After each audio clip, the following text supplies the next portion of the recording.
You're listening to the Current Reality Podcast, where we talk about staying anchored in biblical reality within the current of modern culture. I'm Michael Clary, and with me is Wade Thomas. We work for Christ the King Church in Cincinnati, Ohio, which makes this podcast possible. And Wade, I got to tell you before we get started, I'm pretty excited at the moment, and I can't say why. Because the Bengals won. They're 1-3. You read my mind. Yeah. You read my mind. That is exactly not why I'm excited. They beat the worst team in football.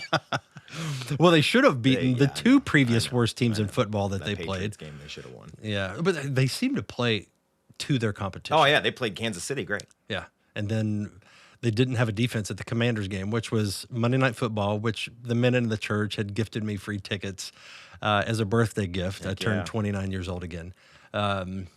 For the 31st year. Anyway, 21st year. Anyway, my math is terrible. Anyway, it was a birthday gift, and I went to Monday Night Football, and I was sitting there in the stands, and it's like, man, thanks for the gift, and this game is not fun. You did get to see Jaden Daniels, though. So I did. He put on a show. He did. But there are two things I'm excited about. One I can talk about, and one I can't. And the one I can't talk about, hopefully we'll be able to talk about soon. But the one we can talk about, and this is way early announcement, but we've got our conference lineup finalized of speakers for the next King's Domain conference. And I'm like, just every time, this is the third year in a row where I just like, man, what a stellar lineup of speakers. And so, here's a sneak preview. Dale Earnhardt Jr. of NASCAR fame. He's dead. Okay. I think Senior's gone. I think Junior's still with us. Well, it tells you how much I know about NASCAR. Yeah. We're not going to have any NASCAR speakers. We got Jeff Durbin is coming. We have, of course, Michael Foster. He's a local guy. He's a friend, and so he'll be a feature every year. Tom Askell, Joe Rigney, and myself and David Schrock. David Schrock is a guy that I've gotten to know a lot over the last year. Christ Over All, right? Is that the name of their publication? Yeah, it's like him and Steve Wellham. Yeah, I really enjoy that. Yeah. The stuff they do. So I'm excited about that. So if you want, for listeners, just mark your calendars, May 8 through 10 of 2025, and we're going to have just the stellar lineup of speakers. The theme, I think, I'm not exactly sure if this is the branding, but something along the lines of future-proof, maybe future-proof Christianity, future-proof faith. But the idea is that how do you like make your faith bulletproof for the next 20 years as, the world continues to spiral out of control. So I'm excited for that, but that's all I'll be able to share, but I just wanted to get that off my chest. I'm excited about that. What do we got to talk about today, Wade? Well, all right. So I'll get into it in 1 second, but just I'll put a pin that you didn't pin in that because you didn't want to probably, but I'm going to ask you on his behalf and on our behalf as a church, pray for the second thing that we can't talk about. You listeners care. You care about this church. You care about Pastor Michael's ministry, the church he started here, and now yours truly gets to be a part of that ministry. This would be a big thing, and so we just ask you for prayer. Yeah, pray for the thing that I'm excited about that we're not talking about. Yes. But could be just a huge, tremendous blessing for our congregation. I think God will listen to those prayers. He's been kind to us thus far in the process. Yeah. Okay, so we're going to talk about immigration.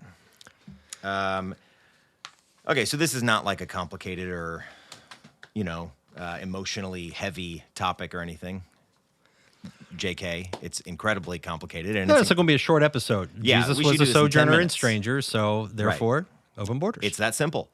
So this has come up quite a bit in the last 2 or 3 election cycles, I suppose. 2016, President Trump really ran. I mean, this was his issue in 2016, build the wall, baby. That was not on my radar in 2016. The immigration thing? Yeah, people are like, Trump he's running on an immigration platform. And I remember thinking like, that's weird. Right. I mean, I know people have complained about it, but why is that like the thing? But I do think that's a function of where we live. You and I live in Cincinnati, Ohio, in the Midwest.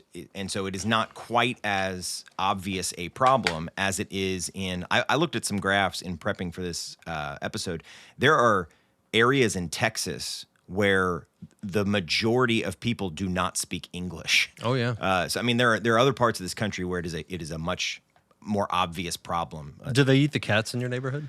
They don't yet. Well, I would love it if they did. We have to, and I would relish the chance to see them eaten by some, I don't even, an American citizen. You could be A lot of stray cats in the neighborhood. No, I just don't like the 2 cats we personally have. I hate them. Every day I go home and I hope maybe. Well, if you ever get hungry enough. Yes. No, I wouldn't eat them. They're disgusting. Fluffy and Snowball. For dinner.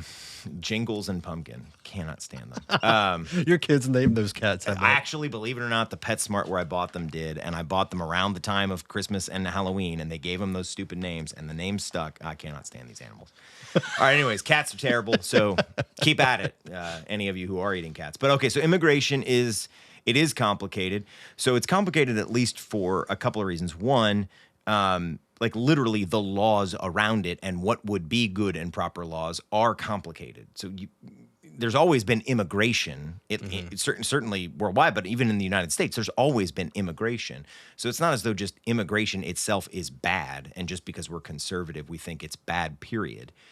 Number 2, it's complicated because people can distort what the Bible teaches and what the Bible exhorts us to, and they can take passages about the sojourner or about the fatherless or about the poor and downtrodden and say, because the Bible uses this language, you must be okay with people illegally crossing the Rio Grande into the United States.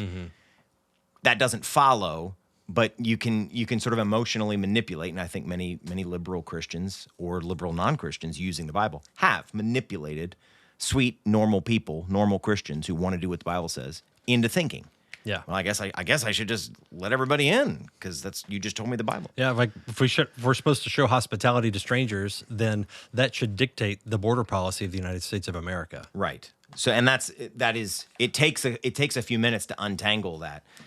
So again, there's multiple ways that this is complicated, but basically, I want to get you to the point, listener. I want to arm you with enough information and Christian perspective, good biblical, historically Christian perspective, to say with confidence 2 things. 1, the United States cannot and should not have unlimited immigration.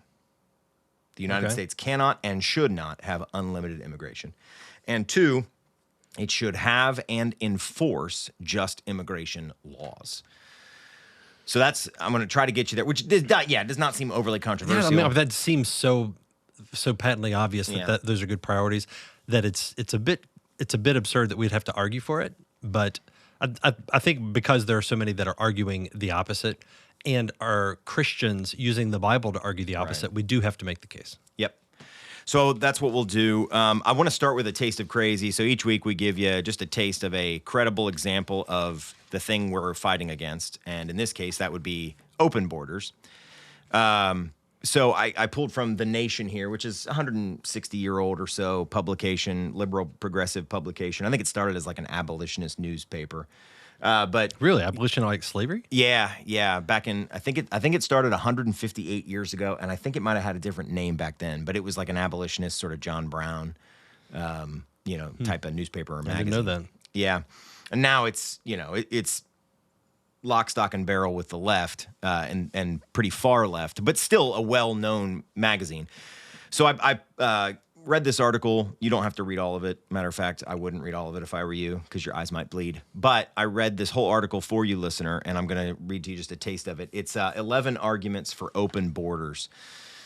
And from their 11th reason here, which is human beings have the right to migrate. Here's what the author says. We need to wholly reconsider our relationship to land, embracing the spirit of a shared commons. Commons, that is, in the sense proffered by scholar activist Sylvia Federici. I love anytime someone on the left, really anybody anymore, calls someone a scholar, I immediately start rolling my eyes. But here's what scholar activist Sylvia Federici says, quote, commons not as a gated reality, a grouping of people joined by exclusive interests separating them from others, as with communities formed on the basis of religion or ethnicity, but rather, here's how she wants us to view the land, rather as a quality of relations, a principle of cooperation and of responsibility to each other and to the earth, the forests, the seas, or the animals. So says scholar activist Sylvia Federici. Workers and anyone who cares for, rather than exploits or destroys the land, should be permitted to enjoy and live on the land. That's the Nation author's position. Workers and anyone who cares for, rather than exploits or destroys the land, should be permitted to enjoy and live on and in the land. Humans have always been roaming, curious, and on the run. It's only modern nation states and the machinery of borders that have turned our innate and natural mobility into migration, into something visa-stamped and permitted or deemed illegal and punished. As migration scholar Nicholas D. Genova has put it, quote, "If there were no borders, there would be no migrants, only mobility." A surprisingly easy way to eliminate illegal migration would be simply to eliminate closed borders. So basically, that's a secular argument for we draw circles, not lines. Yeah. Or it's better to sit in circles, not rows. Yeah. So the idea here is, and the article makes this point in a number of different places, but the argument is this is a new phenomenon, having borders, and obviously it's not really a new phenomenon. It is in the sense of, like, we didn't have the same sort of fencing and military protection of borders now, 1,000 years ago that we do now. But you couldn't just wander anywhere you wanted to in medieval, Europe, and just be like, well, I'm gonna go ahead and go over here now and eat this guy's food in his castle. Like, we've always had regions, nations, ethnicities, property, homes. They've been at times poorly guarded or poorly protected, but we've always had them. There's a reason why Genghis Khan didn't stay where he was. There's a reason why Attila the Hun and Alexander the Great tried to conquer other nations. It's because nations exist and there was conquering to be done. Yeah. But this open borders idea, this is a real thing. This does exist in our 21st century America. There are people who think it is immoral to have borders of any kind. And so it's not just barbed wire at the Rio Grande that they would object to. It's checkpoints. It's a fence. It's a door. Yeah, I wonder, with these immigration scholars, I wonder if they have doors on their homes. Right. And I wonder if those doors have locks on them. Because if so, then they're not embodying or living the ideals. And whatever argument that they would have for doors and locks, they should also apply to our nation. Right. I think that's part of what the federal government, what so many things being taken over by this institution in Washington, D.C., far away, has done, is it's disconnected me from, like, the sense of the community that I'm responsible for. If the United States didn't exist, let's say, and I'm not advocating for that it shouldn't exist. I like the Federalist Papers as much as the next guy. But let's say it didn't for a second, and all that I had, the only municipality I was a part of, was Green Township, my township right outside the city limits of Cincinnati. I would feel a pretty big responsibility for what happened in Green Township, because everything that goes into my safety and my children's safety and our drinking water and everything would be connected to these people that are right there in my neighborhood that I'm answerable to and they're answerable to me. But when you remove everything, like in Europe, everything's in Brussels for the European Union. And here in the United States, everything anymore, it seems like we're all obsessed with the presidential race. Everything is Washington, D.C. I don't feel the same sense of ownership, and it doesn't bother me or trouble me in the same way if somebody crosses the border. It just enters. Though we live in a world of abstractions, increasingly so, that we're abstracted through technological means.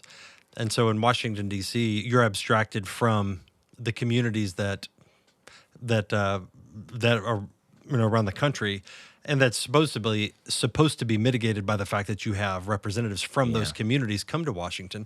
But once they get to Washington, they become more citizens of that city rather than representatives from their home communities with constituents that they answer to. And it's because of that. It's like there is a sense of, it seems like they just don't understand what it is actually like. And it's like they're not real people, they're not real communities, they're not real problems or real needs. They're issues, they're statistics, they're abstractions, and they don't really matter. And that's the thing is with the borders, it's like the border is just an abstraction. It's a concept that has become meaningless because our country is not really seen as a people, a particular people that have a shared culture and heritage and values and customs and that sort of thing. It's an economic zone. I hear Aaron McIntyre talk about this a lot. It's like America's just treated like an economic zone. And so whenever you hear a politician say, it's like, well, we need to have these immigrants come in because, we need people that will perform these jobs and it stimulates the economy, as though the only concern is how much money can be represented by these people. Right. And one, I don't think that's true, but two, I don't think it works. No, I mean, that'd be like, if you want to compare it to a household again, hey, let's let this guy live in the basement because he makes 6 figures. Well, what kind of person is he? Does he worship the same God as us? Does he go to the same kind of church as us? Doesn't matter. Who He'll cares? pay his rent. He makes $100,000 a year, and we can charge him whatever we want for rent. The reality is, similar to a household, a nation has to have an identity. And a healthy nation that has a healthy identity can accommodate new entries. So, for instance, a healthy family, so my family is in the midst of adoption. We know who we are, right? And therefore, bringing somebody who's not yet part of that in is doable. Yeah, because you already know that they. So your daughter that you're bringing in is expected to assimilate, right? And that's the only way it works. Right. Now you're making accommodations. Your family is learning the language where she's coming from, in order to be able to help ease that adjustment. But it's not as though your family is going to start speaking that language, right, in perpetuity. And that I think it's like, if there's Tim Walz said on the vice presidential debate last night. Well, actually, I think somebody referenced it, and I saw it last night, but referenced in relation to comments he was making about immigration, where he was bragging and celebrating the fact that Minnesota, they've got was it 50 school districts where they speak 50 different languages. And he was saying, what a great example of diversity.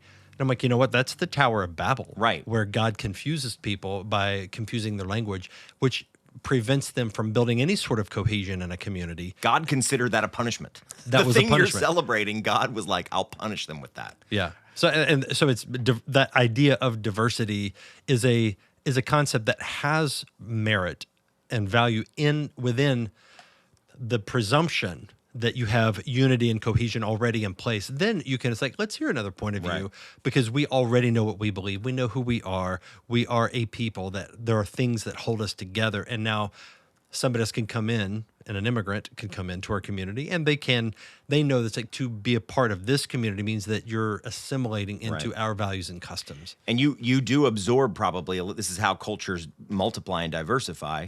Cultures, ethnoi, nations, whatever you want to call them.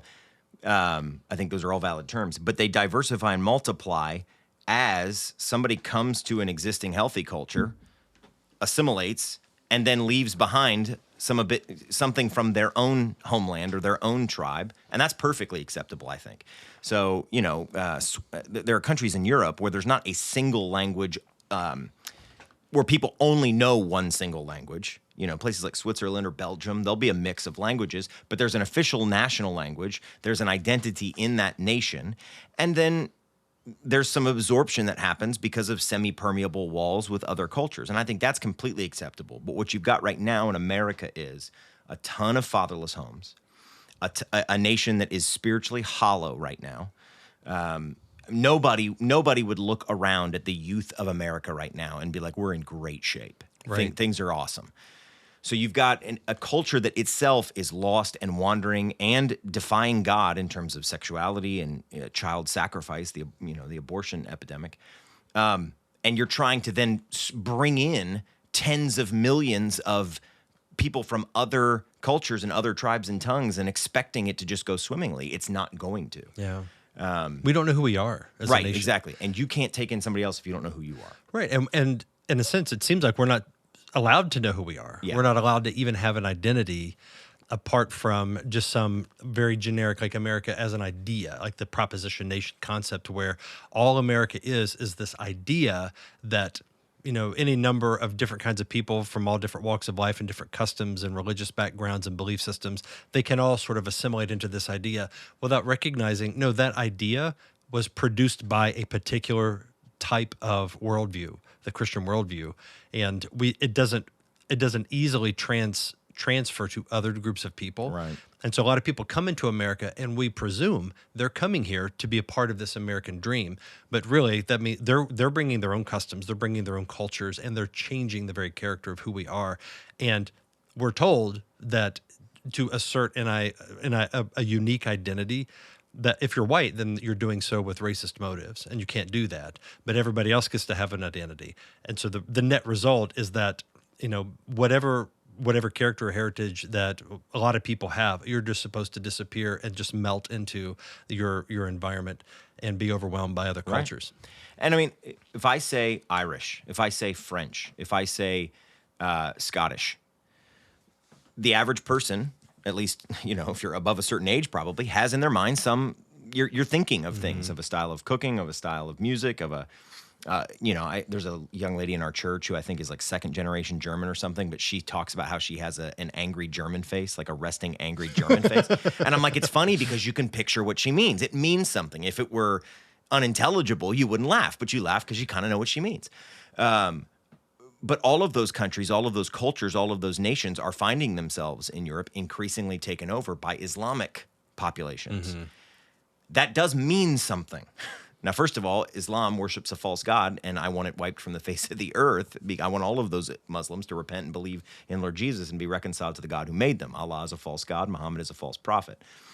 But even apart from that, let's say it was just some other culture, and it was Christian-ish. It does still mean something for your culture to be absorbed, for it to go away. South Korea, the birth rate is something like, I think, 0.7. It's appropriate for a South Korean person to be sad, to weep that 100 years from now, there may not be a Korean culture. Right. It's ironic you mentioned that because we have a mutual friend who is Korean, South Korean, and godly man, loves the Lord, would make a wonderful husband, very thoughtful, brilliant man, successful. And I was talking to him, and I think he's in his 30s now, and he's still single. And he was lamenting to me just the difficulty in finding a wife. And I was just asking him, what sort of characteristics, what kind of woman are you looking for? And he's just like, I really want to find a Korean wife. And I knew what he meant immediately. Yeah. But as he explained it to me, it's just like that means something to him. Yeah. And I value that for his sake. Yeah. It's like, I want him to find a Korean wife because he's like, coming from Korea, that is important. His ethnicity has meaning. His parents are Korean. His his family background, his relatives are all Korean. Obviously, it's not bad or racist even to want to preserve that, and that is what is lost in America because we're not upholding any sort of identity or culture. We're told that every culture it's relativism. Relativism played out at a national scale, and all cultures are equally valid. All cultures are just as good. You're not allowed to hold anyone as a particular value. You have to just sort of disappear into the landscape. No, and I think that is a thoroughly good desire to have.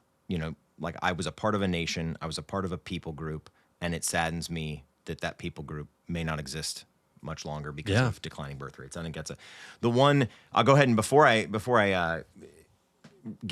dive deeply here into the issue, guys, I'll give you one more thought kind of on that.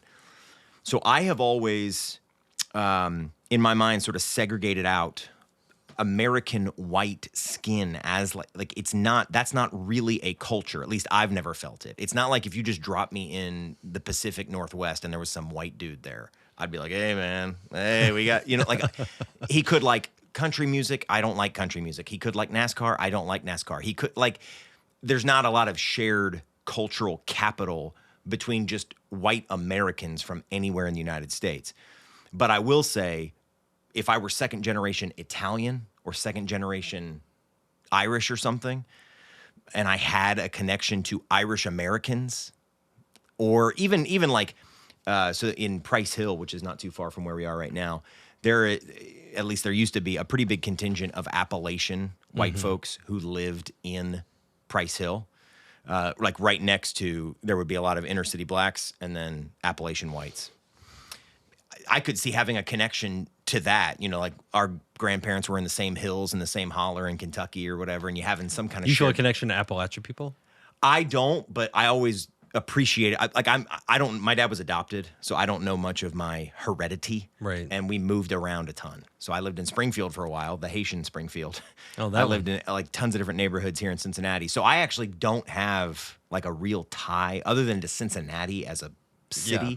I don't have a real tie to like a thing.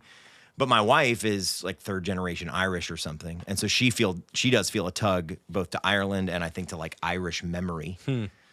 Yeah, my family, like whenever we do like an ancestry, like a DNA type test, it's like I am like the whitest of white guys. It's like, Like all over Europe. no, it's like England, Scotland. Okay. It's like almost all of it is just like right there, descended from England. People tell me I look like a young John Cleese, which, I mean, that's not an insult. It's not a compliment. But yeah, it's neither. But it's a thing. And like when I look at pictures of John Cleese, I'm like, yeah, I could see it. Yeah. But anyway, that's my DNA. Yeah. But when I think of my people, the people that I get Appalachia people. Yeah. I get the hillbilly type people. Yeah. That is who I grew up around, and so that makes sense to me. That's when I read J.D. Vance. Yeah. I read Hillbilly Elegy. For me, I was just like, it felt very, how would I describe it? I really enjoyed the book. Yeah. I mean, I was just like, it was a Probably page. hard to read at times, I'm guessing. I mean, it was hard to read in the sense of just the heartbreaking story, Yeah. the story itself, but not necessarily because of these are Appalachian people, but just he had a rough life. Yeah. That said, I would just like, this is familiar to me. And as I've gotten older, I've noticed that means more to me. And I don't know if that's just age. It might be that, it might be just as my worldview has developed. I see value in things that I used to reject. And so I see more, like I'm thinking more in my own life, personally, I'm thinking more long term. What does my name mean? What will my legacy be? What will my generations, my children, their grandchildren, whatnot, what will that all mean?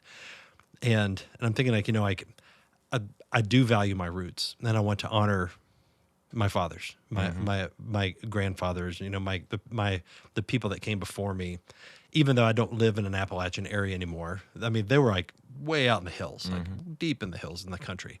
That's where they all lived. But there's a respect that I used to not have, but I think God has put that in me. And that's important. And I want to maintain that. And I do, that's moving to hear. And I lament when I hear guys like you who do have a connection more to a place and a family of peoples or something that lived in that place. Mine is so broad, just Cincinnati, which is like, the 30th biggest metro market or media market in America. It's a big city. Like I don't have one as much. And I do think that is lamentable. Like that's not a great thing. I think it is good to have a connection to a particular people in a particular place. At the very least, we could say it's neutral, but I think you could demonstrate from Scripture that it's actually a good and proper thing. Paul says that he would rather be cut off, and save some of his kinsmen according to the flesh. He had a love for the people who were descended from Abraham. It's funny you bring that up because whenever I've read that text before, that's always struck me as so strange, as I felt like there isn't anybody that I've, other than my own family members. Yeah. I was like, I don't feel that way about any group of people. Yeah. And I think that's pretty foreign. And as I think just in my own life, reflecting as we're talking here, I'm like, I think even though I'm from Appalachia, that's not where I live. Yeah. We live here in the inner city of Cincinnati. And I think there was a part of me initially when I first moved here that was running from that. Yeah. I know there was a desire to be like, well, I don't want to be like, I want to prove myself to the world that I'm not this country bumpkin that, people would assume that I was if they knew where I was from. And I think that's what J.D. Vance, I think the same thing happened to him. As he kind of came up through, they're like, the liberals thought like, oh man, he's one of us. It's like here's a story of somebody who came from squalor, and now he's kind of among the academic elites like one of us. But then I think he saw it for what it was. It was disgusting to him. It was an elitist, prideful spirit that really turned him off. And I think it's been good for them. Yeah. So it is appropriate and good, and we'll get into this in a second as I dive deeply here. I've got 4 things I want to tell you in our deep dive. We'll get into the goodness of customs and language and having a people group. But for right now, just hear that, Christian. Basically, it is appropriate for a place and a people to have affection for itself. That is not a sinful thing, despite the fact that globalists. I don't really know who the globalists are, but they exist. I know that. Like, I don't know. There's not like a club probably that I could just like join. It's a mindset. Yeah. It's definitely a mindset that is shared by a number of different type of groups. It is funny. Once I started noticing that, I'm like, well, I used to play Halo, and I still play it once in a while with my kids, just the old ones. But I Wade is a gamer. That's the takeaway here. I am not a gamer at all. Not no, you in are. The slightest. You're man. a gamer sitting on the couch. We don't for even weeks have. On end. So we play like off the internet. You know, it's like we're just playing against each other. Anyways, all right, whatever. Call me a gamer. But I play Halo once in a while with the kids, and the good guys are all part of the United Nations in that future world. Interesting. In like 2500, whatever it is, AD, 500 years from now in the future. They're not a part of a country. They're part of the United Nations Space Corps. Which is, it's just... Yeah, we got to talk about the post-war consensus at some point. Yeah. Because I think that's where at least it's been argued and argued convincingly, in my opinion, that the post-war consensus was an intentional idea that was embedded in our culture by a few academics after World War II that saw any particularity to people groups as a threat and would turn people ultimately into Nazis, especially if they're white. So this post-war consensus is just like, let's find ways to distill and dumb down any sense of particular identity and loyalty to a group. And we're all part of this global community. And that was their way of preventing another world war. Yeah. It's an interesting concept. Yeah. So the Bible clearly recognizes and does not at all condemn the existence of separate people groups. Every single human being who's ever had a beating heart, whoever's existed, even prior, like in the womb to having a beating heart, is made in the image of God and therefore is more valuable than any animal, any rock, whatever. Like they are a human being, period. They're a son or daughter of Adam. And so they have all of the worth that comes with being a human being. At the same time, the Bible recognizes not all peoples are identical. There are different peoples. I'm reading a book on the Tower of Babel right now on the dispersal of peoples and language groups, and it's fascinating stuff to trace like different peoples as they dispersed from the real historical Tower of Babel, and realize that cultures are connected to language, and as they get further from the true living God, cultures are connected to language and to gods. Right. And peoples have different gods, different languages, and different cultures. All right, I'm going to walk you through 4 things here. The first one, I want you to know, Christian, a nation cannot continue to exist if it allows its laws, especially its laws about who makes up that nation, to be broken. I'm going to read to you a couple scriptures here. They're not, I won't dwell too much on them, but I just want you to hear the Bible's testimony on what I just told you. Proverbs 25, verse 28. A man without self-control is like a city broken into and left without walls. So a guy who does not have self-control is like a city that's been broken down and all of its walls are down and people are just coming in and doing whatever they want. I also want you to see God is sovereign over kings and nations. Romans 13, 1 through 4, let every person be subject to the governing authorities, for there's no authority except from God, and those that exist have been instituted by God. The different Caesars, different kings, different emperors, different constitutions have, in some way, been instituted by God. Therefore, whoever resists the authorities, I can just walk. No, I'm not going to stop at this checkpoint. I can just walk right in. Those who resist those authorities resist what God has appointed, and those who resist will incur judgment.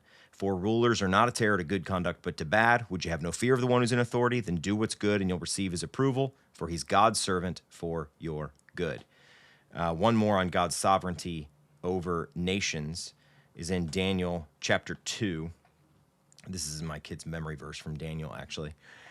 Daniel answered and said, blessed be the name of God forever and ever, to whom belong wisdom and might. He changes times and seasons. He removes kings and sets up kings. He gives wisdom to the wise and knowledge to those who have understanding. And I'll just reference one other one without reading it. I want you to know that there is goodness to citizenship and to laws around citizenship.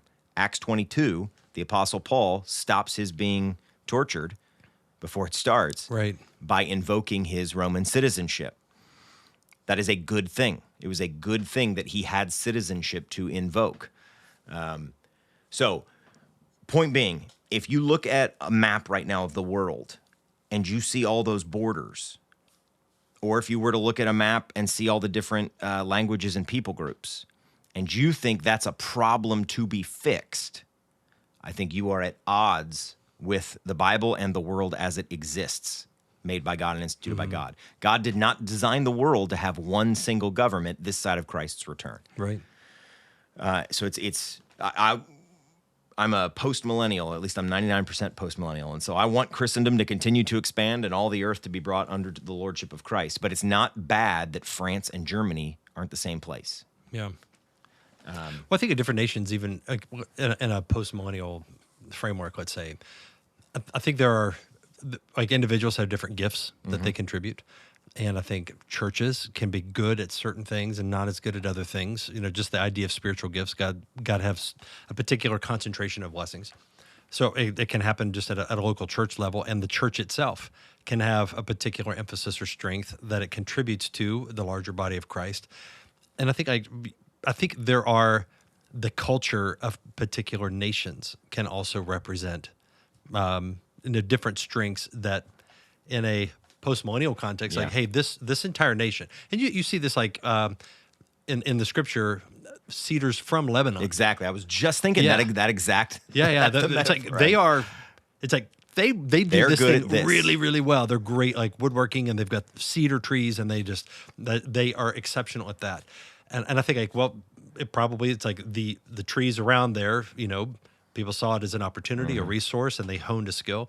And so I think it can be a redemptive thing for there to be uniquenesses and distinctions to where, you know, even the multiple languages, you know, the curse at Babel is there's a redemptive aspect as all nations are brought back into the kingdom. You know, and the vision of Scripture and the end of Revelation is, you know, or actually in the beginning of chapter 5, it is all nations gathered around in their respective tongues, representing their various cultures. That is a redemptive, United Nations kind of picture. What we have now is more this false unity. It's like we're united around being united, and there isn't any God that we are all swearing allegiance to, and our cultures and customs are shaped by that one primary focus. But rather, it's just a bit of everything, and the only thing that holds us together is the fact that we all want to be held together, even though we have very little in common. Yeah, that's exact, and that's, you probably see that sickness get played on in moments like 9/11. You and I are old enough; some of our listeners may not be. But when you've got a common enemy, then all of a sudden, for a few days or a few weeks or a few months or maybe even a few years, you've got like unity again because you're all pointed in the same direction against something. But the fact that it takes something like that to get our nation unified, I think is an example of a sickness that we have. We're not unified around, and I think there's certainly, we've always had struggles like every nation, but there are certainly times in our history where we have been more unified around biblical Protestant Christianity and the God who is worshipped in biblical Protestant Christianity, and therefore we were a unity. Yeah. Well, you need a threat. Whenever you don't have natural unity, a threat is the thing that can bring people together. Yeah. But otherwise, like, we're not a United States. We are legally, in the sense that, like, you know, we are bound together. Right. But we're a dysfunctional family. We're a divided nation. Yeah, mom and dad are not sleeping in the same room. Okay, so here's a few stats on this. A nation cannot continue to exist if it allows its laws, and especially its laws about who makes up the nation, to be broken. Here's a few stats from Pew Research Center, and we'll have this in the show notes. In 1990, there were an estimated 3.5 million unauthorized immigrants living in the U.S. In 2010, a mere 20 years later, that number had increased 248% to 12.2 million. So in 20 years, we went from 3.5 million illegal immigrants to 12.2 million illegal immigrants. About 8.3 million U.S. workers are unauthorized immigrants, which is about 5.1% of all U.S. workers. 1 in 20 U.S. workers is an illegal immigrant. In Nevada, New Jersey, California, and Texas, 8% or more of households include an unauthorized immigrant. So almost 1 in 10 households in 4 of our biggest states have at least one illegal immigrant. And illegal immigrants from Venezuela increased from 55,000 in 2007 to 130,000 in 2017, an increase of 136% in 10 years, just from one country, Venezuela. So this is a problem at any scale. Just the fact that they're illegal. So, I mean, take away the fact, let's say they were all evangelical, reformed, Protestant Christians who spoke perfect English. We're allowing 12.2 million people to break the law. I got this from CNBC, so not a super conservative outlet, but the number of paroled migrants at the U.S. port of entry has gone from 27.8 thousand in 2012 to last year 301.1 thousand in that 1 year. Paroled migrants, can you define that? Yeah. So basically, there's a clause in federal law or a practice of federal law. I don't know the statute or anything, but essentially a loophole that would allow the federal government to say, yes, you came in illegally, but because of this crisis in your country, in our country, because of some extenuating circumstance, we are going to let you into the country, and you would still have to presumably go through immigration courts and get your green card and everything, but we're not going to just send you back or arrest you here at the border and detain you. We're gonna let you go, let you walk across the border and into the country. So that's what parole means. It's in this context, 301.1 thousand in 1 year. Yeah, I wish you could see this. For those that are listening. So I'm looking at a graph that goes back 10 years. Yeah. 12 years. So 2012, 27.8 thousand.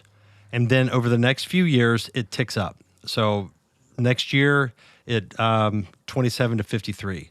2014, it goes from 53 to 71. So it ticks up, and up, and up. And it peaks at 2016, which... But you know what? That was an election year when Donald Trump was elected. The next year, you see a dip to 74.5. Then the next year, 2018, 41.9. Yeah. Then the next year, 35.3 in 2019. Yep. Then the next year, it dipped again to 28.1 thousand. So throughout his term, it kept going down. Yeah. So the numbers from 2012 to 2020 are about within 1,000 people. And so it's like you see this from 2012 to 2016, we're getting bigger and bigger, more and more of these every year. That was President Obama's second term. And then 2016 down to 2020 during Trump's first term, it went all the way down to went all the way back down to Obama first term levels. Mm-hmm. And then Joe Biden is elected. And it's skyrocketing. Yeah. So get this. So 28.1 in 2020, 2023, 10 times more. Mm-hmm. We're at, just 28,000 in 2020. Last year, 301,000. That's 10 times more. I mean, I'm just like looking at this, and that is 3 times, or nearly 3 times, the peak before that, which was the year Trump was elected. Right. So this is a massive, massive, it's just like, it is an open border, even though the Democrats would deny that's the case, but clearly, this is Kamala Harris's borders are. Yeah. That's her record. Yep. And so these are the reality is you don't know anything about these people. I don't need to prove or demonstrate that, half of them are drug dealers or rapists in order to go, this is a problem. It's a problem because it is worse for a household, a municipality, or a country. It is worse to have laws you don't enforce than to have no laws at all. Because by having laws you don't enforce, you're basically just catechizing the people. Nobody's in charge here. Yep, exactly. It's anarchy. Anarchy is our law. Right. And so it'd be better to have much fewer laws, but enforce them, religiously, than to have all of these laws and just turn a blind eye, which is what they did. Yeah. Now, they have since, I believe, this past year, I don't think the numbers are in 2024 what they were in 2023, but the cat's out of the bag, the horse is out of the barn, whatever metaphor you want to use. 301.1 thousand people in 1 year came across the border and were let go. Yeah, this is, just looking at this visually, this is shocking. look at. That's about the size of Cincinnati proper. Not the Yeah, the metro city area, but limits. the city limits. So we've got 50 neighborhoods in our city. I mean, imagine if you just took Cincinnati and just said, okay, go guys, all of you, just go wherever you want. Yeah, I mean, it's insane. And the stories that I hear are so mind-boggling that I'm like, that can't be real. Which is, not only are we just the gates wide open, come on in, but people are being paid and encouraged to come in, and even being flown into the country and dropped off in various places, given a phone, given prepaid gift card or Visa cards, prepaid cards where they can buy things. And I'm like, is that true? I mean, I'm hearing those reports, but that is so unbelievable. And there's no explanation for it at all. There's no justification why anybody would allow that to happen. Right. That I'm like, it seems unfathomable, but I keep hearing it. And it makes me think like somebody must deliberately be trying to destroy our country. Yeah. I mean, anybody who lives right now in the United States, in any city of any size, or probably any place closer to the Mexican border, can picture. You go to your hotel, you go to your restaurant, you go to there's all kinds of facilities, all kinds of services that there's going to be lots of illegal immigrants working in those industries. Construction. I used to manage restaurants, and I mean, it was a pretty obvious thing in the restaurant industry. So the fact that it's that widespread is not good for our nation. It is not good that basically immigration law, the laws about how to get into this country and stay in it, can just be flouted. Now, I'll get into the second thing. If you, Christian, are like, okay, fine, fair enough, Wade, but let's say we pass laws that allow for, let's just say everybody who comes to the border in the Rio Grande and they can prove they've got a good reason for being here, we just make them citizens, give them a green card. Then your problem is solved, Wade. Then now they're doing it legally. And I would say no, because we've got that second thing, which is a nation cannot continue to exist if it disregards the continuance of its language and customs. Yep. Mexico would not be Mexico as we know it if tomorrow I made all the Mexicans just disappear somehow magically and replace them with Scotsmen. Right. It would not be the Mexico as you know it anymore. Nations do have character and culture, and your nation cannot continue to exist as its nation if it disregards the continuance of its own language and customs. That's a good point, because there's a practical reality that basically you need time. Assimilation happens slowly. How long does it take to learn the language? How long does it take to just kind of assimilate and to get to know customs? For me, I grew up in West Virginia.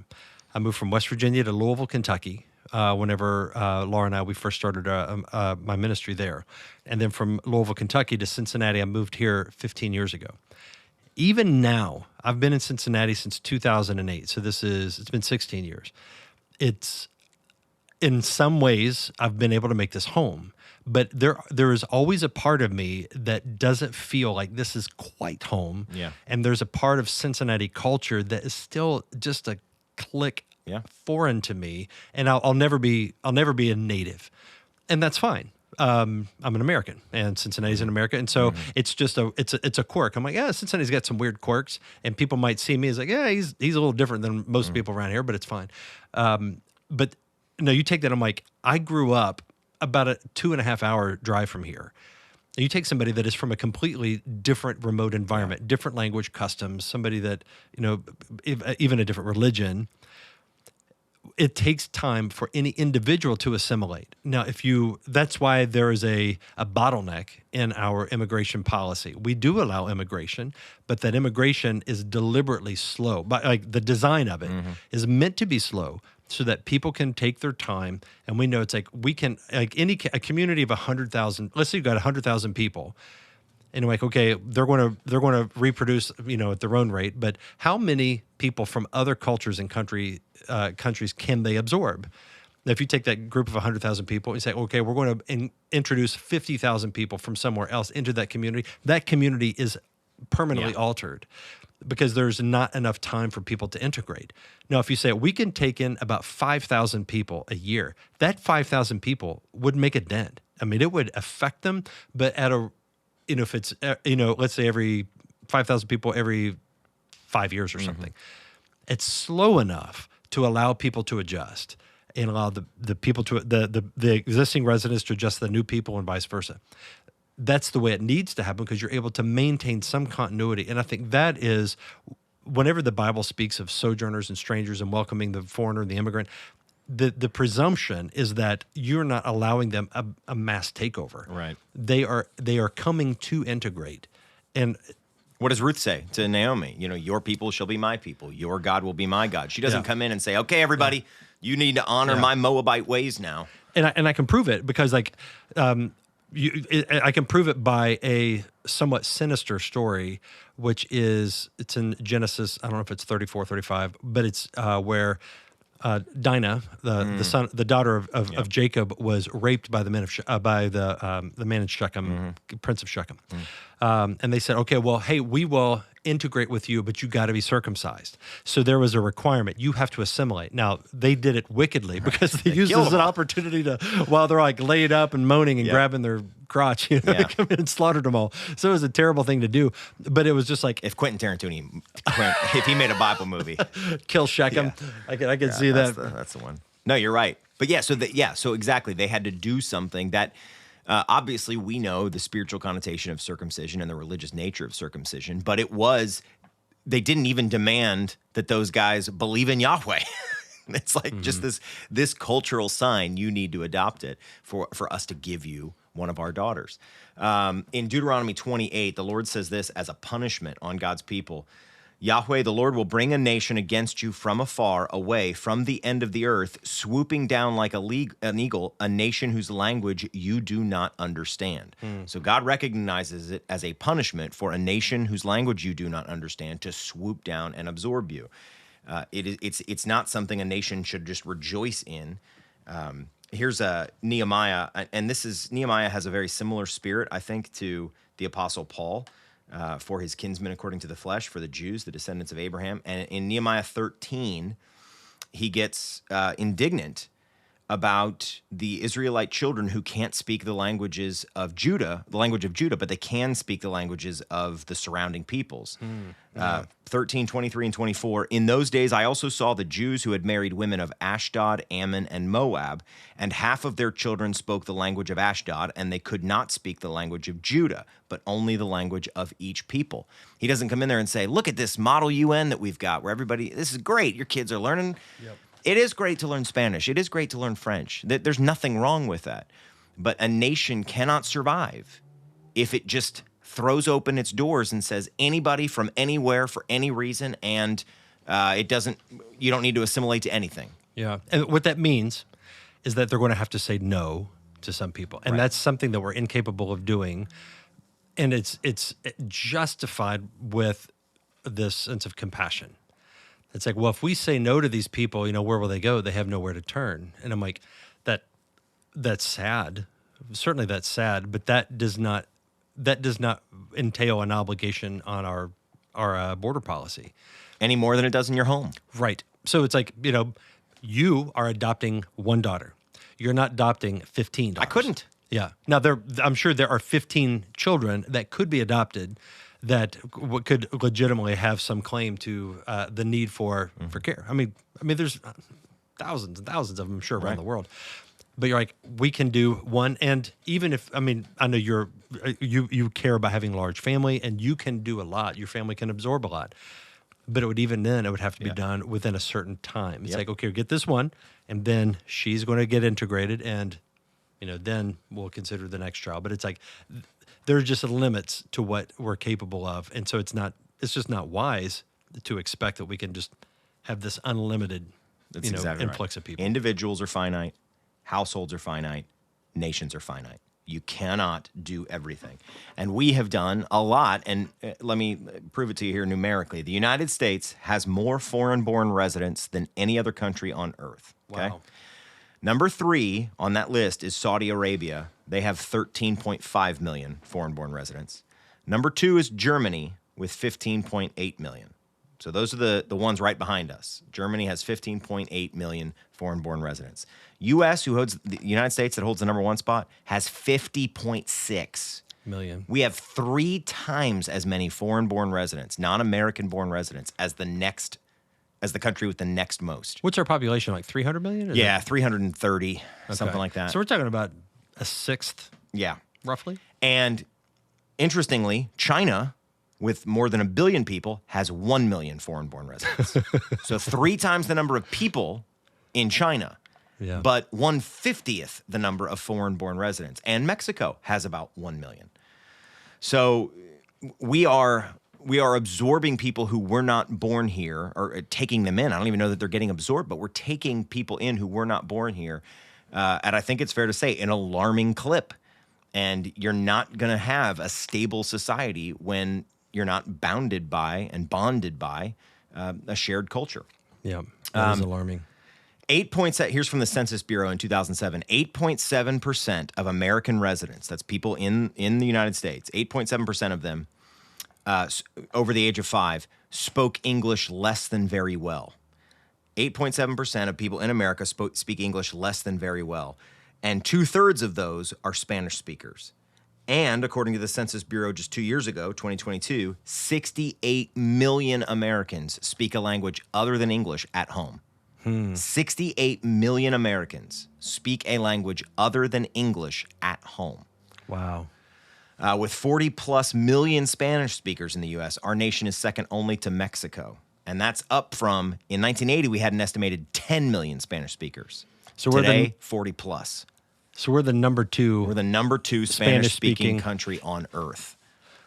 My wife works at a pregnancy resource center, and one of the biggest needs they have is for people that can do what she does, but do it in Spanish. Yep. And so, because that's so many of their clients are in Spanish, speak Spanish, and not it's English. not as though Spanish is bad. Right. You cannot share. I mean, this is common sense, people. Like, imagine yourself being in a restaurant where everybody else speaks Spanish. You're the only person who speaks English. It's going to be difficult. Now, translate that out to, no pun intended, police, fire services, hospitals. Like, you cannot have a society where people just have a pick and choose when it comes to what language you speak. It's Babel. That's exactly right. It's almost like we're trying to make Babel. A nation also cannot survive with conflicting customs and priorities. So if a nation has customs and priorities and value systems that are at odds, it will not be able to survive. Are you assuming that these customs and priorities are morally neutral? I sort of am. So I didn't want to assume that it's like, well, we can't take them because they're atheist communists. Like, let's for a moment just assume that they're within the realm of Christianity, but they are at odds. They are different flavors of Christianity. Even there's only so big a berth you could even give there. Right. It makes me think of we host different churches in our building.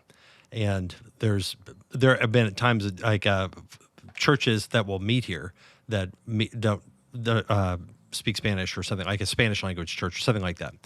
At least that's I think we've not actually done it, but we've gone a few steps towards considering that. Okay. Point being, just like these are men and women of God, brothers and sisters in Christ that we fully support, that we want to help in any way we can, but we recognize, you need your own church. Because you all don't speak our language. Right. It doesn't make sense for you all to come to a church where you don't speak the language. And it's overly cumbersome to, let's say, okay, let's do church in 2 different languages. Now, you might be able to make that work, but how about 3? How about 5? How about 7? Like it breaks down. And you have to increasingly, I mean, I have preached in other countries with a translator.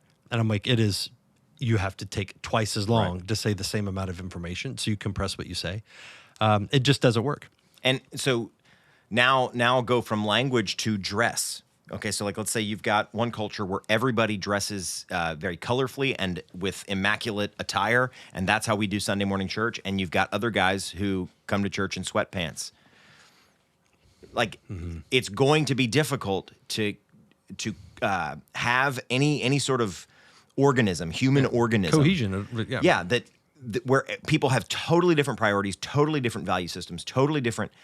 And certainly if they are anti-Christian, it's going to become unsustainable very quickly. But even if you have a Christian culture, like people who are Christian, who love the Lord Jesus Christ, but they have totally different customs and totally different applied, household priorities and things like that, it is going to be difficult if you have exactly the same number of culture A and exactly the same number of culture B. Now work it out, guys. Yeah. And the thing is, like, what you can talk the talk of diversity, and to a degree that there is a degree of diversity in one sense that can be great. So you have one body, many gifts.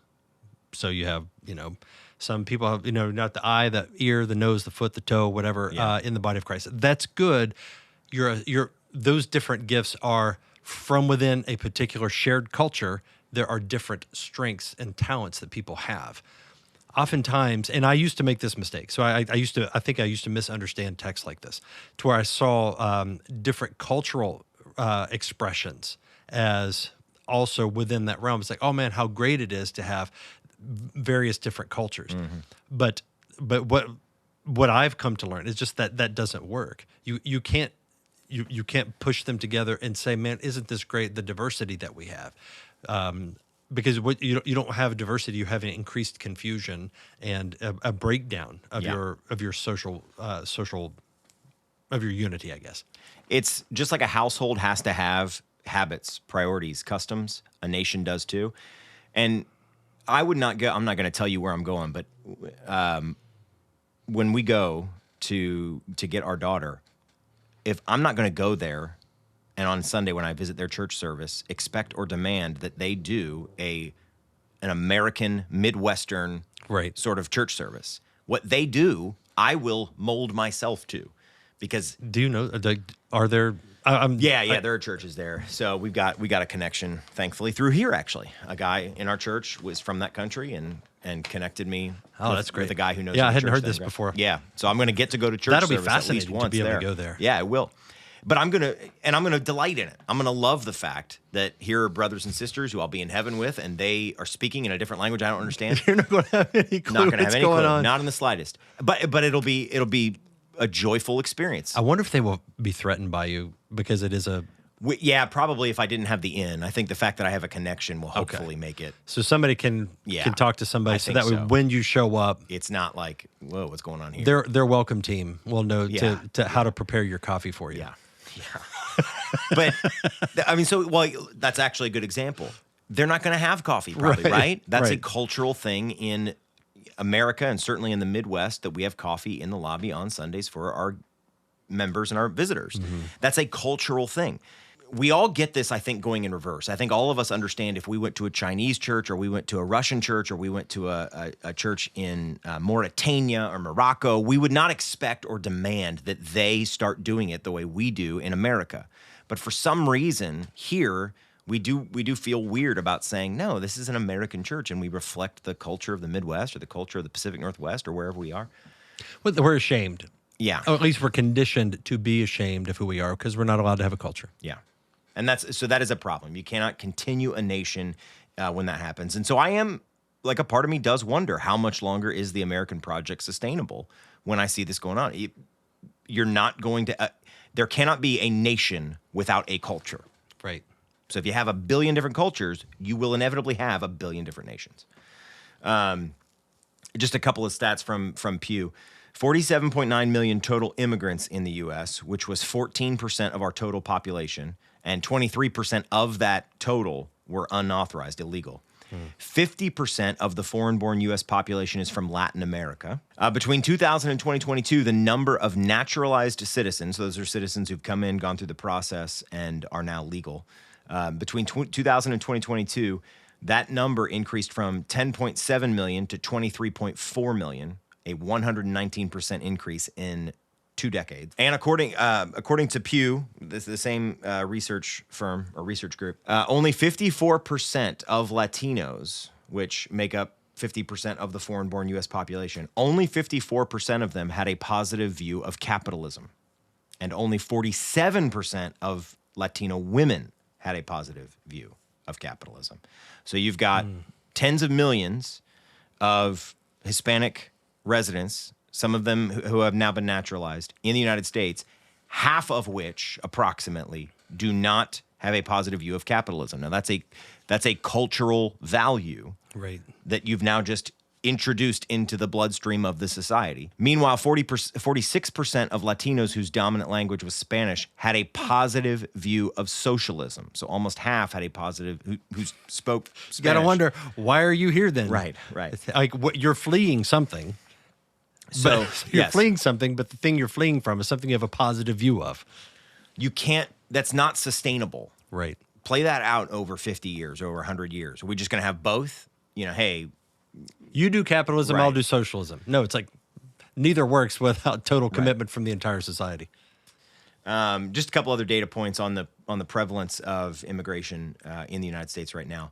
Immigrants make up 21.1% of the population of Florida, so 1 in 5 Floridians is an immigrant.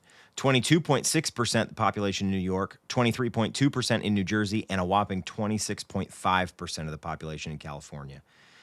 And in 4 years, from 2018 to 2022, Florida and Texas each gained more than 850,000 foreign-born people. 2018 to 2022, Florida and Texas each gained. That's a city. That's a big city's worth of foreign-born people. That's huge. Yeah. It is not wrong to be a foreign-born person. It's not a sin. It's not a sin to be born anywhere. But the reality is you can't be born in one country that speaks one language and has one set of priorities and just be dropped into another one and have it go swimmingly well without any assimilation. It's not going to work. Yeah, this is the part where some liberal Christian will start hand-wringing, but these people are made in the image of God, Wade. And your qualification is exactly on point. Yes, they are made in the image of God. There's no denying their value or anything along those lines. It is just a matter of this doesn't work. Yeah, you can't do it. On a small scale, you see this when two people get married from families. I've done a lot of premarital counseling or marital counseling sometimes if it doesn't get ironed out. But two families that have very strong family personalities, strong sets of traditions. Yep. Those people get married, and all of a sudden Christmas, Thanksgiving, birthdays, expectations around family photos, all that stuff gets really heated because I'm coming from this culture, this childhood set of memories that is very strong, and so are you, and they conflict. Play that out over the contiguous United States, and that's, I think, what you have and will increasingly have. Well, the tool that we use for premarital counseling in our church, there's a questionnaire that there are 10 different categories. So the questions all the questions are kind of grouped into 10 different categories of topics that may or may not be potential points of conflict that you can address in advance. One of them is family dynamics. What are your habits, expectations, and so forth related to family life? And this is like, sociological research that would say, like, hey, these 10 issues are the most likely drivers of conflict and problems in a marriage. And this cultural thing is exactly right. Yeah. You take that. So it's like we're becoming a nation where we're kind of in this marriage to people that have totally different customs, and we need marriage counseling. This is the point I want to make. It's not just about, obviously, I think I could get a Christian, a Bible-believing Christian, even if they have progressive sympathies on immigration. I think I could get them to say it wouldn't be great to take in millions and millions of Muslims. But they may be recoiling a little bit when they're people from Christian countries or Christians. And what I want to say to you is, obviously, we can receive some from cultures but we cannot receive just countless millions from other cultures, even when those cultures may be Christian or those individuals may be Christian, because of this dynamic, this reality. Picture a guy and a girl, and they're thinking about getting married, and her family is thoroughly Christian, but they've got a list of priorities that she has and she loves that are at odds with his priorities and what he loves. Let's say her dad runs a classical Christian school, which is great. I'm all for it. And her dad loves running this classical Christian school, and he will not be having his grandkids be home educated. Meanwhile, he comes from third generation homeschooler, and his parents just love home education, and he loves home education. And now do that over like 3, 4, 5 really important issues. They might need to reconsider getting married. It's not going to work. It's not going to work. And it's not as though one guy's right and one guy's wrong ontologically. It's just you can't do both. We are finite just as our nations are finite. All right, Yeah. third thing I want to tell you. Okay, we'll wrap up quickly. What kinds of customs a nation has matters to God. What kinds of customs a nation has matters to God. If you want to see a scripture that references this, look at Leviticus 20:23. But I just want to ask you, will we be a nation of evangelical Protestant customs? A nation whose priorities and what it holds up as virtuous and shames as vicious will be informed by the Bible and evangelical doctrine? Or will we be a nation whose customs and moral priorities and ethics are pagan or secular or Islamic or Roman Catholic? It matters. What kinds of customs we have matters. I don't want the United States celebrating Roman Catholic holidays, even though I'm great with Roman Catholics living in the United States. I want the United States to be a Protestant evangelical nation. Yeah. Again.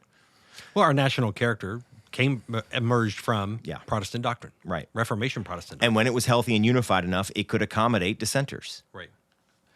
And fourth thing, last thing I want to tell you, you should want your nation to exist. To not want your nation to exist is akin to not wanting your household to exist. Civil society is a sphere of human life ordained by God. And to want yours to collapse, to say, I don't really care if America makes it or not, is to want a good God-ordained human institution that he's made you a part of to collapse. Nehemiah 1:1-6, Nehemiah weeps over the state of Jerusalem because he loves his people. Right. It is good for you to love America, and America will not continue to exist if it has just unfettered immigration. It won't. That's right.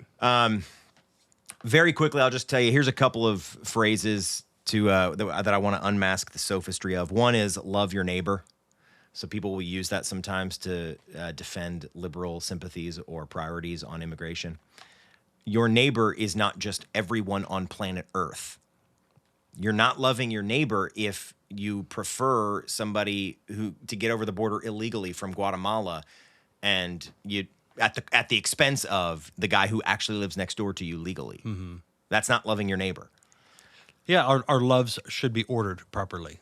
There's what's the Latin phrase? Ordo Amoris, I think. Something like that. But it's like we should rank our loves, and surprisingly, this is controversial. Like I have interacted with some Christians online that would argue that you should love your neighbor in California that you've never met the same as you love your own family, your own children, and to show any preference for your own is wrong and sinful because you're not loving your neighbor. Well, your wife is a neighbor, your children are your neighbors, and it is good and right to prioritize your own people. There's no way around that. He who doesn't provide for his own household is worse than an unbeliever. Right. I am not worse than an unbeliever if I fail to provide for your household. Right. I'm worse than an unbeliever if I fail to provide for my household, because I have a unique obligation to them, because I am called by God to show preference for them, and that preference is expressed in my headship and provision, protection, and so forth. That's good. And the idea that we should just dismiss our own people and even impoverish and endanger our own people for the sake of this abstracted neighbor that is crossing the border illegally that I don't know, I've never met, don't know their story, don't know anything about them, they may be a criminal, who knows. That is an absurdity, and that is totally foreign to Scripture. I've got four houses around me. 3 of them are Roman Catholic, and the other one, the guy's black and the lady's white. The guy's from Tampa, the lady's from here. I owe something to those 4 households, even though none of them are evangelical Christians, and one of them's not the same race as me. I owe something to those 4 households that I don't owe to somebody on the other side of Cincinnati, or somebody, like if there's a fire at one of those households, I have a responsibility to go help. If somebody's trying to bust in, like we do this for each other. There were some kids getting into cars a year or 2 ago, and we watched out for each other, trying to keep... Right. That is a neighborly thing to do, because in God's providence, they are my neighbors. We share a nation, but we also share proximity, physical proximity. Just neighbors are not abstractions. Yeah. They are real flesh and blood human beings that whenever you say love your neighbor, you should be able to say their names. Yeah. And to know what are my obligations and how am I called by God to love them.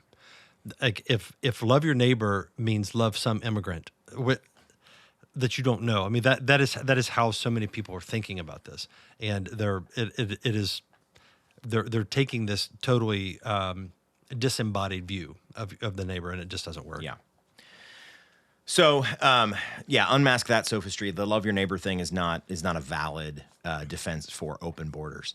And secondly, sometimes you'll hear this or some version of this. We're all immigrants. No, we're not. We're not all immigrants. Or this is stolen land. That's right. another one. It's every spot of planet Earth where there's been more than like 5 people that have been on it was somebody else's at some point. So by that logic, then we all just need to go find another planet. We're not all immigrants. If you were born here, you are a citizen of the nation that, in God's providence, is the sovereign, state, the United States. You were born here. You're a citizen of that country. You're not an immigrant. And so it is good and proper for our country to say we can take this many number of immigrants and assimilate them. But it is also good and proper for our country to say no more immigrants than this number, or no more immigrants for this season of time. We're not all immigrants. Let me give you some reasons for hope to close us out here. First, a reason for hope rooted in truth. God really does raise up and put down. He really does dispense the earth to whom he will. He really does appoint kings and boundaries and nations. So for whatever lifespan the United States of America has, and I want it to be a long lifespan because I do love my nation, God is sovereign over it. And it is good for a German to love Germany, for an Egyptian to love Egypt, for a Mexican to love Mexico, and for an American to love America. And when God says no more, this nation is gone, and we go the way of the Assyrians, it will be good for whatever nation the guy here in this plot of land that I'm at in Cincinnati is standing on 500 years from now. Whatever nation he's a part of, it'll be good for him to love that nation. We speak truth to our nations. We call our nations to repent, but it is good to love one's people and one's family. Second, a reason for hope rooted in the gospel. We are citizens of the everlasting kingdom. So my American citizenship is not my primary citizenship. I am a citizen of Christ's kingdom with Christians all over the world and all throughout time. And I love that. We do family history around the dinner table at my house. And that family history is church history. But I call it family history strategically. We read the stories. Tonight it'll be John Huss. John Huss did not speak my language and lived across the Atlantic Ocean from me. But he's a part of my family in this sense. He's not a part of my family in every sense. I do not have a responsibility to care for John Huss's children as much as I do my own. But in a real sense, because of the gospel, we are brothers. And thirdly, a reason for hope rooted in the church. We are a part of an institution that cannot be threatened by any global or national catastrophe. So if America doesn't fix this problem, and America goes into a catastrophic freefall, or the society starts to break apart at the seams, you can know, Christian, you are a part of an institution that can't be threatened by such things. You are a part of an organism that is immune to those sort of cataclysmic shifts, and that's a beautiful thing. Be encouraged. Thank you for listening to the Current Reality Podcast. Feel free to send us some feedback at currentrealitypodcast@gmail.com. If you found this episode helpful, consider leaving us a positive review and sharing it with a friend. The Current Reality Podcast is brought to you by King's Domain in Cincinnati, Ohio.